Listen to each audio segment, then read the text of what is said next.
యెషయా గ్రంథం 59:1 నుంచి, రక్షింప నేరకి ఉన్నట్లు యెహోవా హస్తం కూరచ కాలేదు. ప్రతి ఒక్కరిని రక్షించుటకు శక్తి కలిగిందే దేవుని హస్తములు. అయితే వారు చేస్తున్న ప్రార్థన దేవుని చేరలేకపోతుంది. కారణం ఏంటంటే పాపం.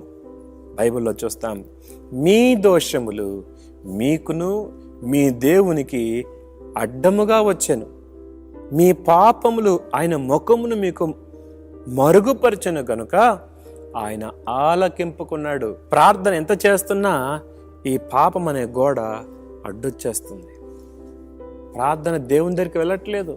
బైబిల్ గ్రంథం చెప్తుంది, మీ చేతులు రక్తము చేతను మీ వ్రేళ్ళు దోషము చేతను అపవిత్రపరచబడి ఉన్నవి, మీ పెదవులు అబద్ధములాడుచున్నవి, మీ నాలుక కీడును బట్టి మాట్లాడుచున్నది. ప్రార్థన చేస్తున్నారు, పాపం కూడా చేస్తున్నారు. నా హృదయములో పాపము లక్ష్యం చేసినడలా యెహోవా నా మనవి ఆలకించడు అనే మాట మనం చూస్తాం. మన పాపములు మనం ఒప్పుకొని ఎడల ఆయన నమ్మదగిన వాడు, నీతిమంతుడు గనుక సమస్త దుర్నీతి నుండి మనల్ని పవిత్రులుగా చేస్తాడని 1 యోహాను పత్రిక 1వ అధ్యాయంలో మనం చూస్తాం. దేవుడు ఎవరినైనా రక్షిస్తాడు. ఆయన చేతులు సిద్ధంగా ఉన్నాయి, ఆయన చెవులు వినటానికి సిద్ధంగా ఉన్నాయి. ఎవరి ప్రార్థన దేవుడు వింటాడంటే ఎవరైతే తమ పాపాలు ఒప్పుకుంటారో వారి ప్రార్థన దేవునికి ఇష్టం. దీనులు ఒప్పుకుంటారు, గర్విష్ఠులు కప్పుకుంటారు.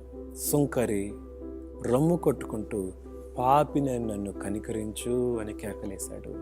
ఈ ప్రార్థన దేవునికి ఎంత ఇంపుగా అనిపించిందో.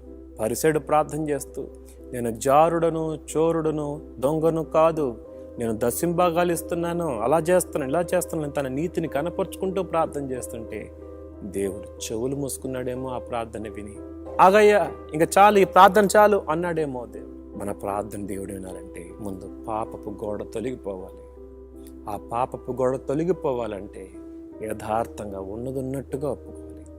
దేవుడి మాటలు దీవించినగాక ప్రార్థన చేద్దాం. మహోన్నతుడకు దేవా, సర్వాధికారి, నీవు ప్రార్థన వినే దేవుడు, ఆలకించే దేవుడు. మేము పాపాన్ని కప్పుకునే వారికి కాక ఒప్పుకొని విడిచిపెట్టేవారి గుంటకు సహాయించండి. రక్షింపనేరకి ఉన్నట్లు యెహోవా హస్తం కొరచ కాలేదు, వినేరకి ఉన్నట్లు ఆయన చెవులు మందం కాలేదు. మీ పాపమే, మీ దోషమే దేవునికి మీకు అడ్డుగా వచ్చిందని తెలియజేశారు. కాబట్టి మా పాపం